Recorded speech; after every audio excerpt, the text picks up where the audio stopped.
Hello and welcome to Fantasy Writing for Barbarians. I'm John Negroni.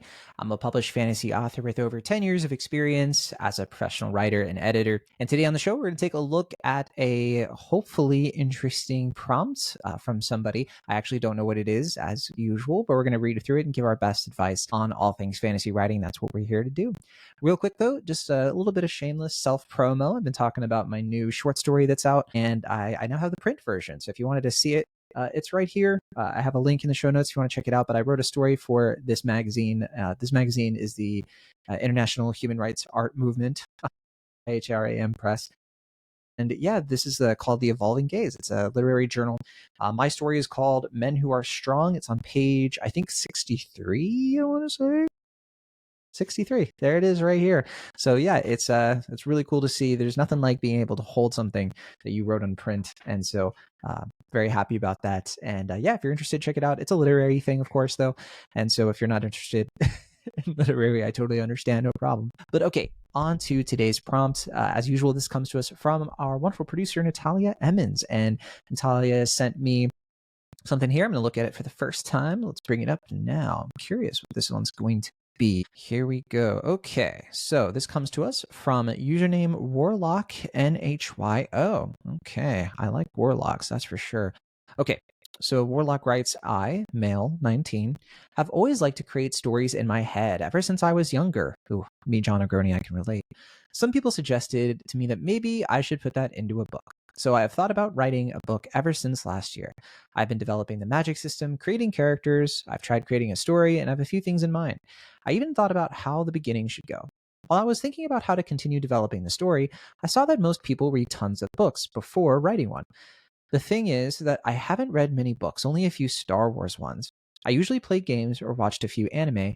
I don't know those are terrible references for writing. So I wanted to know, how many books should I read before I can start writing one? So my initial reaction to this is that it's going to depend on you.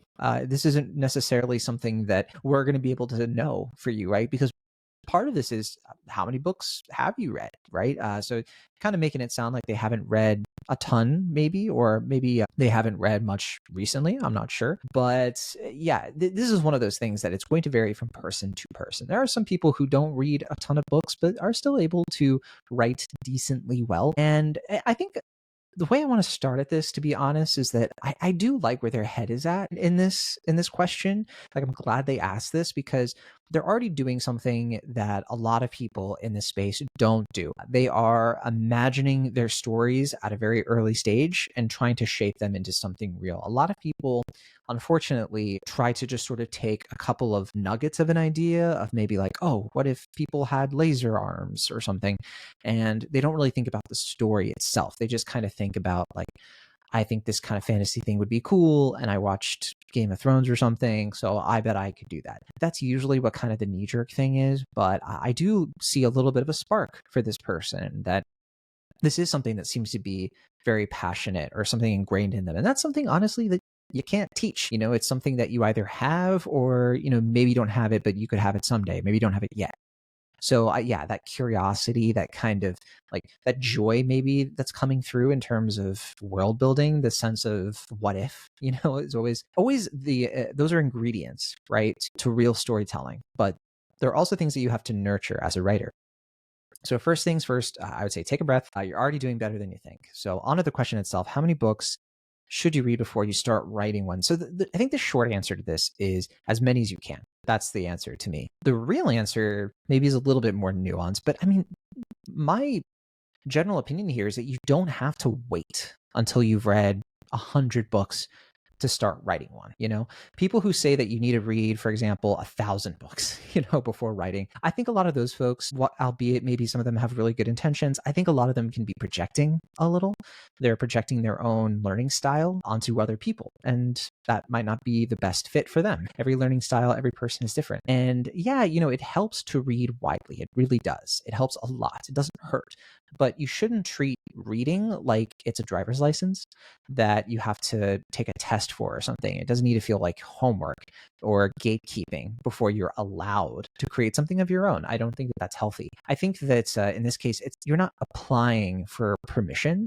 In this case, you are training yourself and you are training your writing style, your instincts, and your basic writer's intuition by becoming a more prolific reader. Think of reading honestly as trying to like lift weights, and you're trying to like mentally work out your storytelling brain, if that's a decent enough metaphor. It's like they mentioned here, they've been watching anime, yeah, and they've been playing story-driven games, and that's really great. Seriously, I've talked about this before. I think that anime can be a wonderful influence. Don't let it be a crutch. I think that some people may take it a little too far, but I think that it's good because you are engaging with lots of different stories. That's valid story exposure, in my opinion, especially if you've been thinking critically about the plots, the characters, the emotional arcs of said anime and games, instead of just passively watching these. You're hopefully wondering the why behind how something works. Why do I like this anime?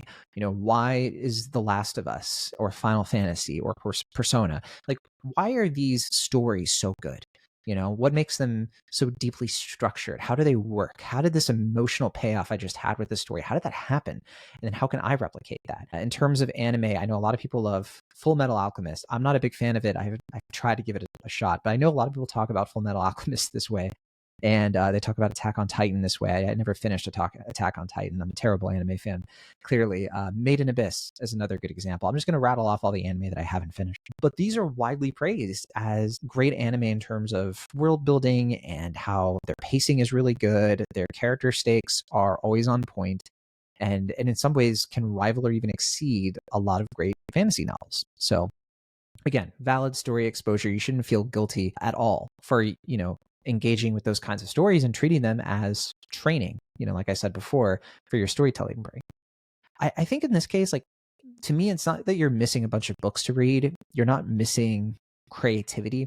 I think a lot of this comes down to pattern recognition. This is something that when I was really starting to hone my craft, I started to see this as a thing. When you read novels, especially in the genre that you want to write, in this case, fantasy, you start to internalize the structure of those novels. It's called pattern recognition. And you begin to see how character arcs are planted and paid off. You are starting to notice which openings pull you in as you read something and you're like, I feel way more hooked by this than something else maybe I read. And you see, how do different authors handle different types of description? How did this author handle teaching me what this character looks like versus this author did it very differently? How did this author do their pacing? How did this author pull off their emotional weight for these characters? And these are the places where books tend to shine a lot more than games and anime, because you are getting on the ground knowledge of the thing that you're trying to do. Whereas anime and games, they're going to give you a lot of cool nuggets of creativity. It's just going to be different. Books are considered different types of training. There's strength training, there is cardio. There are different things that can help you with different muscles, but there's no total body workout, I guess is what I'm trying to say. And books, though, can be some of the most efficient training that you can do for yourself. They show you how readers can experience a story on the page, which you need to know as a writer. And so that's the kind of muscle that you really want to build. That needs to be a huge priority for you. So I think moving forward for you, I would say go ahead, start writing, working on your thing, and start reading. Do both. Do both at the same time. Because I've talked about this before, writing without reading is like trying to drive a car without gasoline. It's like trying to cook food without knowing what it tastes like. You might have a sense of what the ingredients are and how it could work, but without actually seeing how others can use them, yeah, I think that in that case, you're just kind of flying blind a little bit. On the other hand, reading without writing, if you're just reading, it's kind of like studying the theory of music, but you never pick up an instrument, right? So you need to do both, and it's okay to bounce between them. So I think a practical plan for you would be maybe try to read 1 to 2 fantasy novels while you write your first draft, right? However long that takes. Choose a couple fantasy novels that reflect the tone or the scale that you're aiming for with what you want to do. They don't have to be the best books. In fact, I think that if you can find some indie books, that'd be really great, especially indie books that people really love. Things that started out maybe as self-published books that really took off. Those can be really, really inspiring.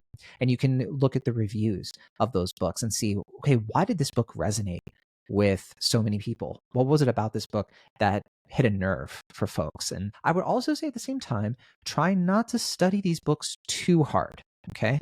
Try to read for enjoyment first, immerse yourself. And then after that, think about why. you were immersed. Think about why you enjoyed it in the first place. But again, start your novel now. Go for it. Do it. You already have a magic system. You already have characters in mind. So yeah, let's get to it. Let's have some fun. Writing books should be fun. It shouldn't be, it shouldn't feel like some kind of chore, again, like homework. I hate thinking of it that way, right? And you also don't want to waste your momentum.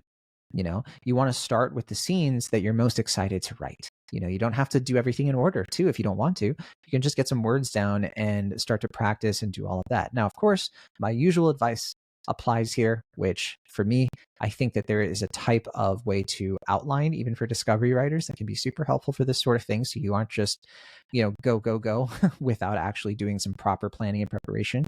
So definitely check out other episodes of the podcast where I talk about that. But once you are in that place where you're ready to get these scenes out of you and onto the page, there you go. That's the time to do it, I guess. I don't know how to say that in a way that's smooth, but yeah. Another piece of advice, I guess I haven't talked about this before, but I know some of the writers I've worked with have benefited a lot from what's called a story notebook. So this is whenever you finish a book or an anime, or even just an arc within an anime, if you finish a game or something like that, and it really hits you emotionally, write it down. In your story notebook, write down what worked about it. Keep it, basically like a diary, like a story diary, and try to analyze, like, why did this move me? Why did this have an effect on me?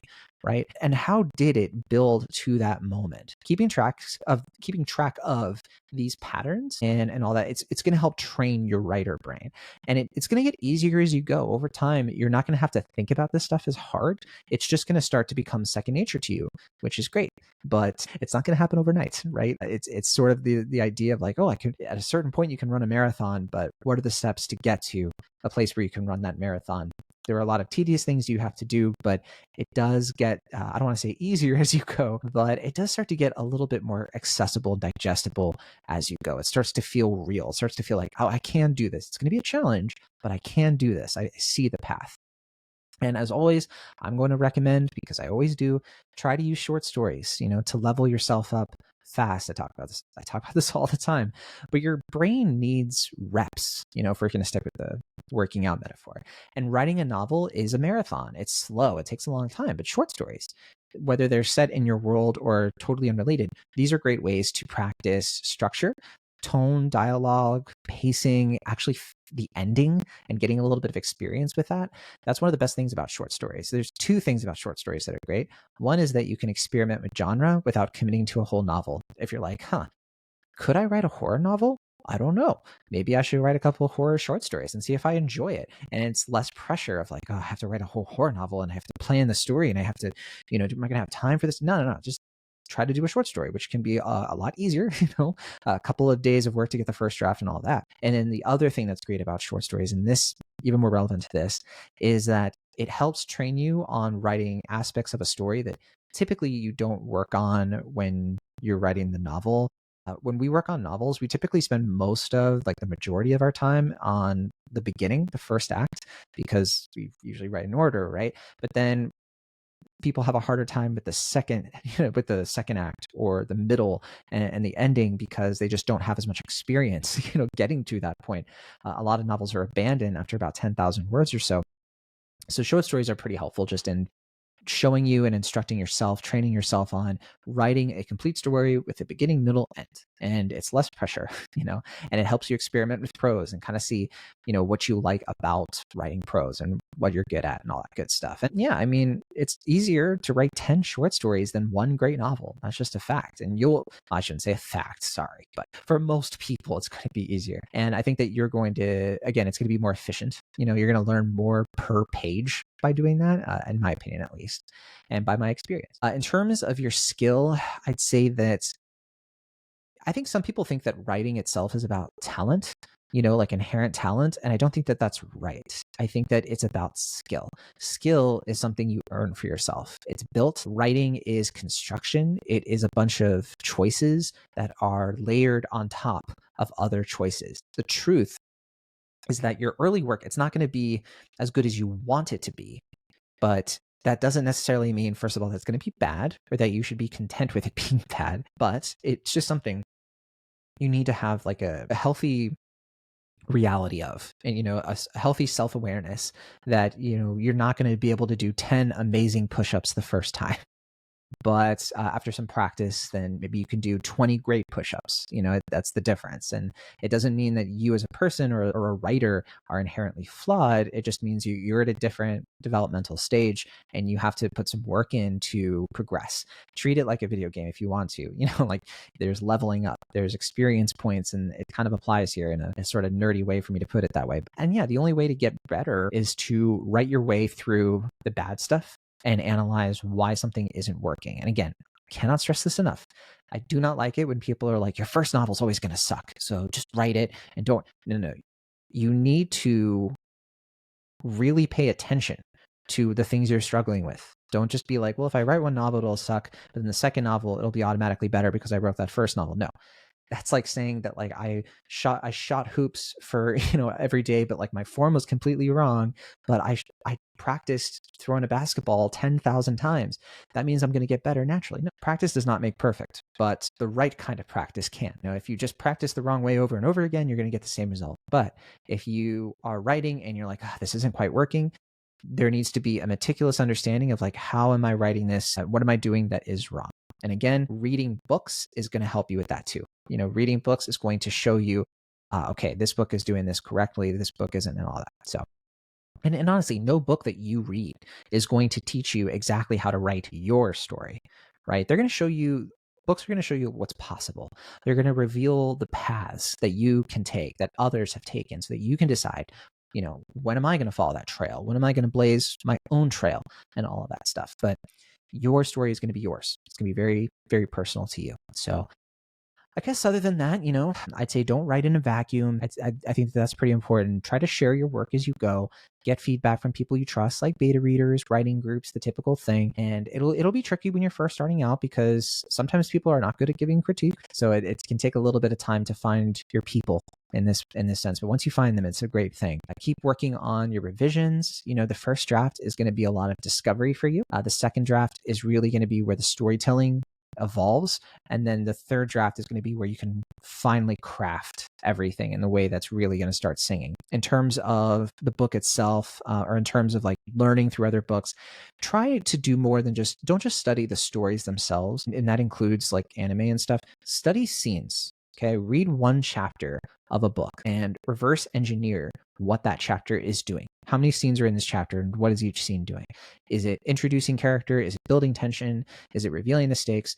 Chances are good, if it's a good novel, that scene is going to be doing like 5 to 10 different things. And it's doing all of them while not seeming like it's doing too much. And that's the kind of thing that you want to learn, that you want to engage with, so that you are actively like gaining knowledge from what you're reading, and you're not just, again, passively kind of taking in and not really registering what's happening. And I'd say lastly, use structured tools very sparingly. So what I mean is like things that you might get from like books like Story by Robert McKee, or books like Save the Cat, like books that are about these things and how to write. Even this podcast, use advice that I'm giving and advice you get everywhere. Use it sparingly. Save the big story theories and all that stuff for when you're in the revision stage. Okay, when you're drafting, you do not need a map for every single step. Sometimes you just have to do the work. You need the destination, you need the compass, and you need to get moving. And then hopefully stuff like my podcast or wherever you find some advice that's helpful for you, hopefully once you get to that point, you're going to be able to take this kind of knowledge or this kind of suggestion, recommendation, and have a better idea of like, oh, does this apply to me necessarily? Maybe, maybe not. Who knows? So yeah, don't have to be perfect. You don't need to read every book in the world. You don't have to be this, Oxford writer who's like, I've read every book in the library, of course. No, you just have to be committed, and you need to commit yourself to engaging with the world of books, the books that are going to teach you about the people that you want to write books for, because readers like certain things. And the more you engage with where readers are at, the easier it's going to be for you to produce your own book out in the world. It might take some time, but again, you can start writing now. You can read as you go. And your future self is going to be like, I can't believe I was back over there. And it's like, I've come so far. And that's what you should be shooting for sure. Let's take a look at some of the comments, though, and see what some other folks had to say. I'm very curious. Okay, so bringing it up here. Cypher Blue says, there's no magic number. If you've never looked at how a car is put together, you're going to do a really bad job of assembling one from scratch in your garage. If you want to be a good writer, start reading and paying attention to how they put the car together. Yeah, and I think the key word here is paying attention, because you can be reading and reading is helpful, but if you're not paying attention to what you're reading and you're not really engaging with it, it's just going to go in one ear out the other, whatever the phrase is. And so, yeah, it looks like they responded to this and they appreciated the advice, which is great. This person said 42, very funny reference. Hitchhiker's Guide for the Galaxy, for those of you who aren't aware. Big Bidoof said, if you don't enjoy reading in the first place, you won't enjoy writing once you get to the hard parts. Find books you enjoy before anything else. And then they responded, I do like reading. I just haven't read that many books when I was younger. And this is kind of what I was talking about with the whole gatekeeping thing. Sometimes I think that, not that this commenter is doing that, but just the sense of like they're not even they haven't even read the Wheel of Time series and they think they can be a fantasy writer. I hate that nonsense. Get it out of here. No, like we are all in different journeys. We all have different tastes and interests, and I don't care if Warlock here has read 2 books in their whole life. I want them to feel like this is a world that they can step into and be welcome into and can give their whole self to. Okay, so I don't like any of that gatekeeping stuff. Javi Vader 9 said, there's no specific number, but I'll be blunt. With the info you gave, I'm 100% sure your writing will not be good yet. I don't say this to discourage you. On the contrary, I hope being honest with your lack of knowledge right now will prepare you for the long run. I've got 2 tips. Start reading now. Don't take it as homework. Just go for books that seem appealing to you and develop a taste throughout the years. Begin with fantasy, sci-fi, and slowly gain an interest for classic literature. This is what will give you the best tools for being a good writer. When you're reading books from any century and genre and understanding what makes them good, you'll know you've reached that point you're now asking for. Start writing now. Be aware that your skill will be miles away from a professional writer, but be proud of what you write because it'll be your honest creation. You are young. You will be able to become a good writer if you put in the effort. Good luck and have fun. So I think that they are being a bit blunt, and I don't like this kind of thing of like, I'm 100% sure your writing will not be good yet. Look, you can't be 100% sure of that. They could be a prodigy. We don't know. But I think that they're the basis of their advice here. It's very similar to what I'm saying. Start reading now, start writing now. And, I think giving some suggestions of like beginning with fantasy. I love bringing this up that you should try to experiment with other genres. I love talking about that. They mentioned sci-fi, classic literature. Read some rom-coms, read some light novels, read stuff that's outside of your comfort zone. It doesn't mean you have to finish every book, but you can kind of just get a sense of it. And sometimes you can discover you like something and you never would have thought you liked it. I've read some books where, I did not think that I would like a middle grade kind of novel. I was like, that's for babies or something. I was being very dismissive and in not a good way. But I would check it out anyway. And then I'd be like, I kind of had fun reading this, And I'm glad I gave it a chance. And I learned some interesting things about those kinds of readers and why those books are successful. So yeah, I think that there's some good advice here for sure. And I think that they're right. They will become a good writer, and they will become a good writer if they put in the effort. And even if, I think it's less about being this objectively good writer, which is what they're alluding to. And I think it's more about becoming the kind of writer that you want to be, wherever that lands for you. And I think a lot of folks, it's less about like, I want to be this amazing writer with all these turns of phrases. I think a lot of us, we just want to write something that's good enough for other people to read and get something out of. Start small, with those goals. That's not small, to be fair, but it is a goal. It is something that kind of is relatable to me and realistic. And some people might have something that's totally different, of course. But yeah, I think that's the sweet spot for me personally. Any other comments here before we call it? Just writing nonsense, put all of them, every single one. That's funny. Yeah, fun stuff there. A New Siberian said, I'm going to get pilloried for this, but I was one of those annoying kids who started reading adult books at 10 or 12. Hey, me too, New Siberian. It's okay. I'd probably read 500 or 1,000 before I went off to do an MFA. I still read 50 plus years later. I still read 50 plus per year. Sorry, I misread that. The bottom line is that reading a lot doesn't automatically make you a good writer. True. But not reading much does guarantee you won't be. I'd say basically guarantees. Yeah, like 99.99% chance that, yeah, if you're not reading much, there's a very, very low chance you're going to be a good writer. But, not a 0% chance. But why would you want to play out with odds that are that bad? Nothing hurts by actually reading a lot. I have seen those counter arguments where people say like, well, I don't read a lot because if I read too much, it's going to take away from my own individuality, my own unique writing voice. It's going to be tainted by all of these other books and I'm going to be influenced by them. News flash, you are already being influenced, but you are not a special snowflake in terms of your writing voice. Your writing voice is an amalgamation of many other voices creatively that you have been engaging with since you were a toddler. Okay. And it doesn't mean that it's not individual to you. It just means that you shouldn't shut yourself off from more because that's life. Life is about absorbing beautiful stories and beautiful voices and letting them be part of yourself. It's one of the reasons art exists. Art is about honesty and being vulnerable and letting in the parts of other people that make them to help shape who you are too. Right. And if you look at that as a way of trying to isolate yourself and be like, I need to preserve my originality. I think that is, to be blunt, it's a bit delusional, and it's assuming that you got to where you are 100% by yourself. And I don't think that that's going to be the case, right?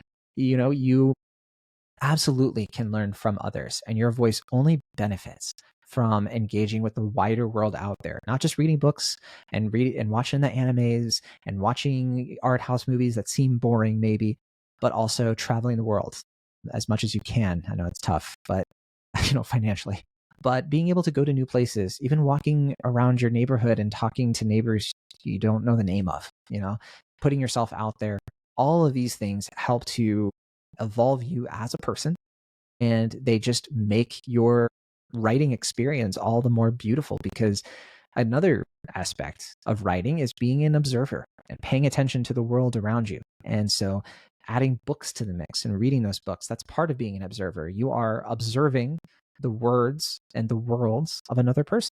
And if you struggle with that, sometimes there's a deeper thing going on psychologically of maybe you are struggling with bringing other things into your world in a certain way. And you can investigate, okay, why is that? Why do I struggle with that?